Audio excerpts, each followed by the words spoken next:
缺水危机与自我的突破。瓜州到甜水井到敦煌，连续2天超过130公里的路程，对于一个体能不好的单车儿童族来说，实在是太超了。今天早上起床已经是8点半了，弄一弄出门已经9点半了。出发之后发现，如同之前大钟哥所说的，到敦煌这几乎是百里风区啊。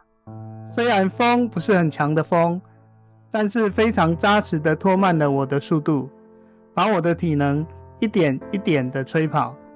中午时分，为了躲太阳和风，我第一次把睡垫拿出来午睡使用，还挺舒服的嘞。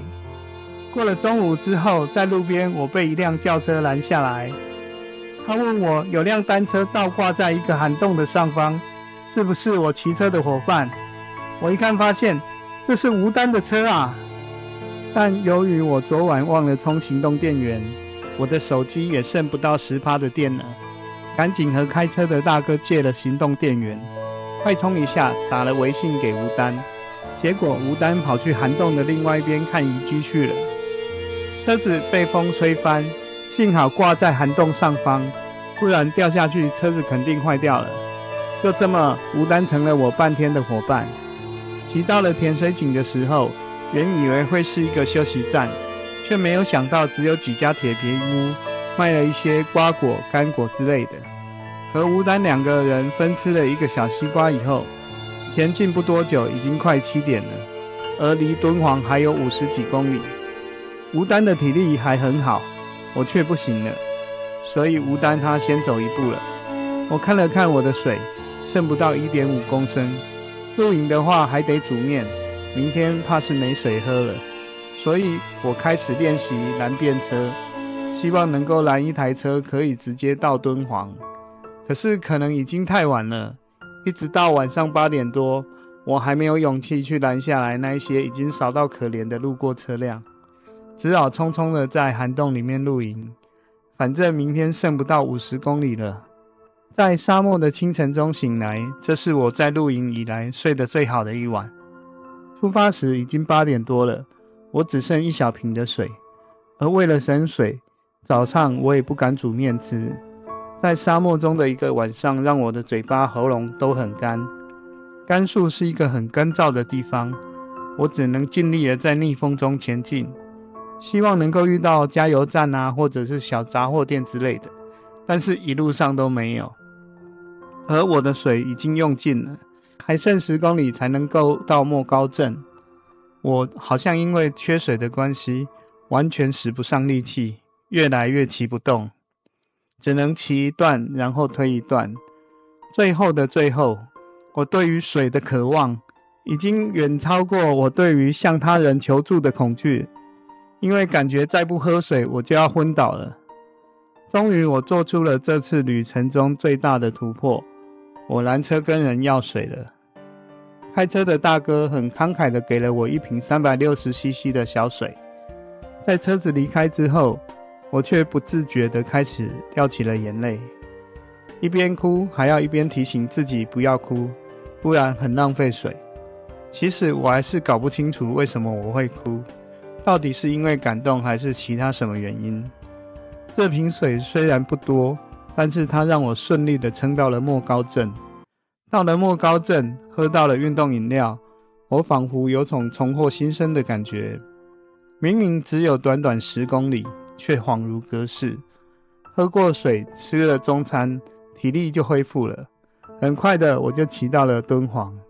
先去找吴丹还行动电源，发现他的青旅是不能够接外宾的，我只好移动到附近的国际青旅。这一次我打算在敦煌休息3个晚上，好好的休息一下，休整跟思考未来整个的旅程。到达敦煌的当天下午，我几乎都是在补眠，晚上就只去了附近的沙洲夜市，里面很热闹，但是几乎都是烤肉，而且很贵，所以我只吃了1次就没再去吃了。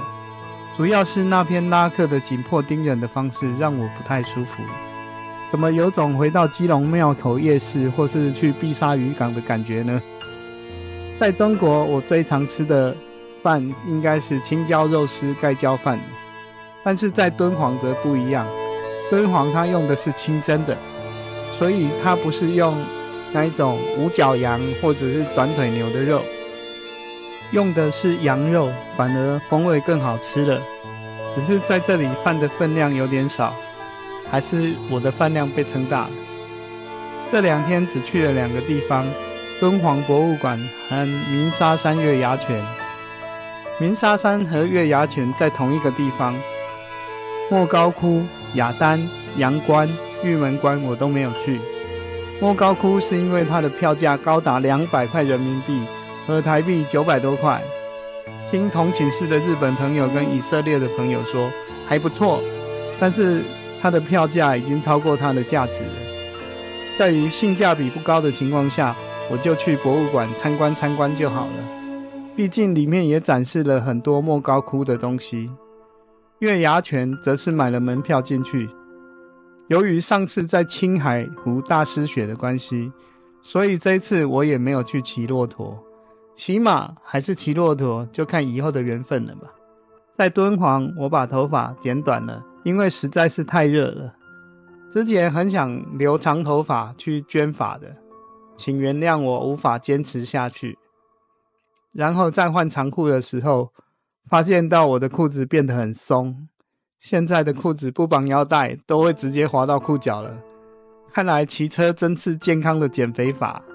敦煌到柳园，今天早上想要骑长途的，所以特地去吃了贵松松的牛肉小笼包，结果没有想到味道非常的令人失望，吃了4个，其他全部都打包带走。昨晚看过今天的风向是西风，原先以为会是一路逆风，没想到今天的方向居然是往东北方前进，所以早上是下坡兼顺风，轻轻松松就骑了60公里。过了西湖村之后，就又开始进入了一片荒漠，也没有早上的骆驼羊群可以看了。然而不仅止于此，风向转了，现在变成了逆风加强横风，高温43度加上爬坡，早上随随便便都可以踩出20公里以上的速度，现在只剩下8公里了，而且路上完全都没有树，也没有涵洞，只有左边正盖造一半的新路里面才有一个涵洞。下午2点，热到了受不了，所以我找到了一个涵洞躲了进去，完全不想煮面，因为太热了，所以随便吃个面包当午餐，小睡片刻。醒来算算时间，每小时10公里的话，日落以前还是可以到达柳园的。冲吧，我又不是教官，人见人爱，车见车载，还是靠自己的双脚踩较实在。正卖力的自怨自艾呢，忽然有一台小货车停了下来，里面的大哥问我：你去哪？我说我去柳园。然后大哥说要不要拉你一程啊？然后我说好啊。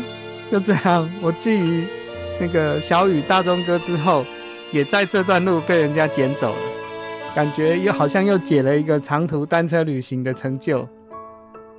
这2位大哥把我送到柳园的加油站附近，本来还想要联络这里的抓超速的站长，让他给我弄一张床睡的。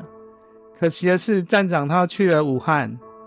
这时候我紧急联络了大钟哥跟傅大哥。大钟哥之前在这附近搭帐篷，而傅大哥则跑去5公里以外的柳园里面的宾馆。我权衡之下，我决定我不想要为了住宿来回骑10公里，我就直接去问了上次大钟哥搭帐篷的加油站，里面的小妹妹二话不说就说可以让你搭。于是我今天就顺利的在加油站的员工宿舍前面搭帐篷了。真的十分感谢大钟哥还有傅大哥，骑在我之前还不断的给我资讯和支援，如果没有他们，我恐怕会辛苦的更多。也感谢今天载我的2位大哥，十分感谢，不然我可能就要骑到日落了。本段旅程从瓜州到潜水井，然后再到敦煌，休整3日之后出发，然后到达柳园。如果你喜欢我的影片的话，请订阅、按赞、分享，开启小铃铛。你的支持对我将是很大的鼓励，谢谢。我们下个影片见。